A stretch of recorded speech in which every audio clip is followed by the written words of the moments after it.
മച്ചമരെ ഈ ഒരു video scroll ചെയ്യാതെ ഫുള്ളായിട്ട് കണ്ടോ, നിങ്ങൾക്കൊരു ലൈഫ് തന്നെ സേവ് ചെയ്യാനായിട്ട് ഈ ഒരു വീഡിയോ ഹെൽപ്പ് ചെയ്യും. അതെ, നമുക്ക് എത്ര പേർക്കറിയാം നമ്മുടെ കൺമുന്നിൽ ഒരാൾ ബോധം കെട്ടി വീഴുകയോ അല്ലെങ്കിൽ ഒരു നെഞ്ചുവേദന വന്ന് വീണ് കഴിഞ്ഞാൽ അയാളെ എങ്ങനെ സേവ് ചെയ്യാമെന്ന്.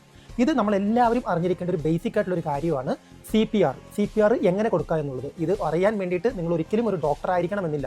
ഇത് ഒരു ബേസിക് ഫസ്റ്റ് എയ്ഡ് ആയിട്ട് എല്ലാവരും പഠിച്ചിരിക്കേണ്ട ഒരു കാര്യമാണ്. നമ്മുടെ മുന്നിൽ ഒരാൾ ഇങ്ങനെ വീണ് കഴിഞ്ഞാൽ ആദ്യം തന്നെ അയാളുടെ ഷോൾഡറിൽ തട്ടി അയാൾക്ക് എന്തെങ്കിലും റെസ്പോൺസ് ഉണ്ടോ എന്ന് നോക്കുക. അതിനുശേഷം അയാൾക്ക് ബ്രീത്ത് ഉണ്ടോ എന്ന് ചെക്ക് ചെയ്യുക.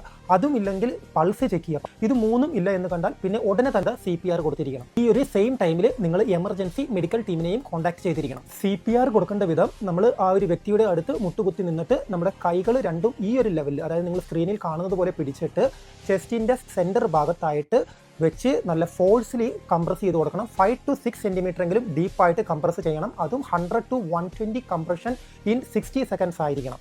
എവറി 30 കംപ്രഷൻ കഴിയുമ്പോഴത്തേക്കും അറ്റ്ലീസ്റ്റ് ഒരു 2 times mouth to mouth breath കൊടുക്കാനും നിങ്ങൾ ട്രൈ ചെയ്തിരിക്കണം. ടൈം നിങ്ങൾ കാൽക്കുലേറ്റ് ചെയ്യേണ്ട ആവശ്യമില്ല. മാക്സിമം എത്രത്തോളം നിങ്ങൾക്ക് കൊടുക്കാൻ പറ്റും അത്രത്തോളം നിങ്ങൾ കൊടുത്ത് ജീവൻ രക്ഷിക്കാൻ ട്രൈ ചെയ്തിരിക്കണം. ഇനി കുട്ടികൾക്കാണെങ്കിൽ നിങ്ങളുടെ 2 ഫിംഗർ വെച്ചിട്ട് സ്ക്രീനിൽ കാണുന്നത് പോലെ നിങ്ങൾ കംപ്രഷൻ കൊടുക്കുക.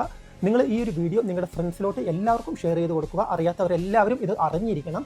ഒരുപക്ഷെ നിങ്ങൾക്ക് നാളെ ഒരു ലൈഫ് സേവ് ചെയ്യാൻ സാധിക്കും. Thanks for watching. Sailor fit.